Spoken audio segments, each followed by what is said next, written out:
तो आगाह करें कि सुप्रीम कोर्ट में मुल्क भर में कौमी असम्बली और तमाम सूबाई असम्बली के इलेक्शन एक साथ करवाने के लिए दायर करदा दरख्वास्तों पर समाअत आज होगी। 11:30 बजे ये समाअत होगी। सुप्रीम कोर्ट में मुल्क भर में कौमी असम्बली और तमाम सूबाई असम्बली को इलेक्शन और साथ करवाने के लिए दायर करदा दरख्वास्तों पर समाअत होगी। मज़ीद तफसीलात जानेंगे आमिर सईद अब्बासी से। आमिर, आज अहम समाअत होने जा रही है।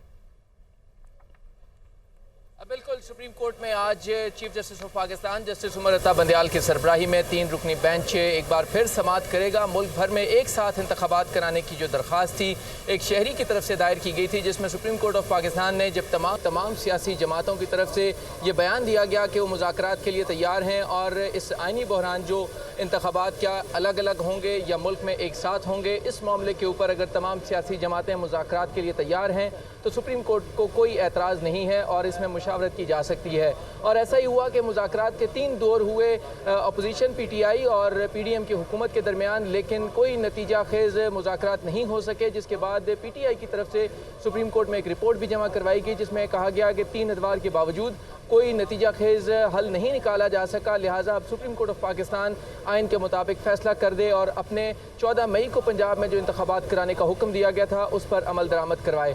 और उसके बाद फिर एक हफ्ते के बाद सुप्रीम कोर्ट की तरफ से तहरीरी हुक्मनामा जारी किया गया, जिसमें यह कहा गया कि तमाम जो सियासी जमातें हैं उन्होंने मुज़ाकरात का बयान दिया था सुप्रीम कोर्ट ऑफ पाकिस्तान में, जिसके बाद ये मौका दिया गया कि तमाम सियासी जमातें मुज़ाकरात करें और अब ये केस समाअत के लिए मुकर्रर कर दिया गया है। आज दिन 11:30 बजे chief justice of Pakistan justice Umar Ata Bandial, justice Munib Akhtar और जस्टिस इजाजुल अहसन पर मुश्तमिल 3 रुकनी बेंच समाअत करेगा।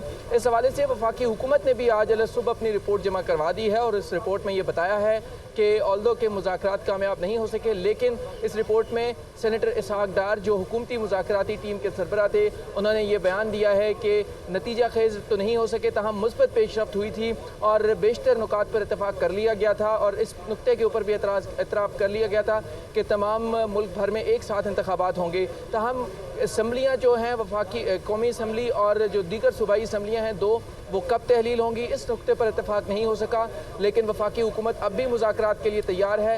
लिहाजा मज़ीद वक्त दिया जाए, ये वफाकी हुकूमत ने भी अपने बयान में कह दिया है। लिहाजा अब ये रिपोर्ट अटॉर्नी जनरल ने सुप्रीम कोर्ट में जमा करवाई है। इसके बाद अब चीफ जस्टिस की सरबराही में जो 3 रुकनी बेंच है वो समाअत करेगा और फैसला होगा कि क्या मुल्क भर में एक साथ इंतखाबात कराने की जो दरख्वास्त है उस पर सुप्रीम कोर्ट कोई हुक्म जारी करेगी या फिर एक बार फिर मौका दिया जाएगा सियासी जमातों को कि वो एक बार फिर मुज़ाकरात करें। इस हवाले से सुप्रीम कोर्ट ने अपने जो आखिरी समाअत का जो हुक्मनामा गुज़श्ता रोज़ जारी किया उसमें एक बात बहुत अहम लिखी, वो ये थी कि 14 मई को पंजाब में इंतखाबात कराने का जो हुक्म है वो अनचेंज्ड है, वो तब्दील नहीं किया गया और ना ही उसमें कोई तब्दीली की गई है, वो अपनी जगह पर मौजूद है। लिहाजा आज सुप्रीम कोर्ट ऑफ पाकिस्तान इस हवाले से केस की समाअत करेगी। जो मुल्क भर में एक साथ इंतखाबात कराने का मुकदमा था, उस मुकदमे की समाअत अब से कुछ देर के बाद चीफ जस्टिस की सरबराही में 3 रुकनी बेंच करेगा। समाअत के सरबराही कुछ देर बाद शुरू होगी। 3 रुकनी बेंच इसकी समाअत करेगा। बहुत शुक्रिया आमिर सईद अब्बासी हमारे साथ मौजूद थे।